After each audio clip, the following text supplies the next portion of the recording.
ఈరోజు నేను చేసిన వంట అండి దొండకాయ శనగపిండి కారం పెట్టి కూర. ఈ దొండకాయ వంకాయలాగా గుత్తులు చేసేసుకోవాలి. 4 పక్షాలు కుక్కర్లో పెట్టి 3 విజిల్స్ రానిచ్చి తీసేసి ప్యాన్ పెట్టుకుని కొంచెం ఆయిల్ వేసి ఒక్కసారి 2 నిమిషాలు వేగనిచ్చి ఒక స్పూన్ శనగపిండి, ఒక స్పూన్ ఎర్రకారం, అర స్పూన్ జీలకర్ర వేసి కలిపేసుకుని తగినంత ఉప్పు వేసుకుని ఈ కారం వేసేసుకోవాలండి. ఇది చాలా బాగుంటుంది. అస్తమానం వంకాయ కారం పెట్టే కాకుండా ఎవరైనా మన ఇంటికి వచ్చినా ఈ కూర చేసి పెడితే చాలా ఇష్టపడతారు. చక్కగా కూర రంగు కూడా మారలేదు, దొండకాయలు చక్కగా గ్రీనిష్గానే ఉన్నాయి. ఈ కూర చాలా బాగుంటుంది. తర్వాత మజ్జిగ పులుసు చేశానండి.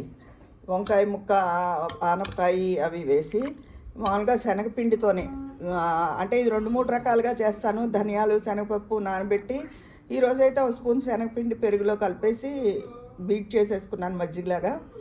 తర్వాత కొబ్బరి ముక్క, అల్లం, పచ్చిమిర్చి మిక్సీ చేసేసుకుని వేసేసాను. పోపు వేసి ముక్కలు ఉడికించి ఇవి పెరుగు పోసేసుకున్నానండి.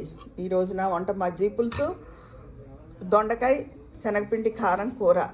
మా రేఖ వాళ్ళు వచ్చారు, మా అబ్బాయిను. తనేమో వాళ్ళకేమో ఇది నాన్నగారికి నాకు మా వారు, మా అబ్బాయి రేఖ వీళ్ళంతా మీల్ మేకర్ పలావ్ చేస్తోంది. ఇంకా రెడీ అవుతూ ఉంది, ఇంకా చివరికి వచ్చింది. తర్వాత మళ్ళీ అది మీకు చూపిస్తాను, అప్లోడ్ చేస్తాను. ఇదండి ఈరోజు నా వంట.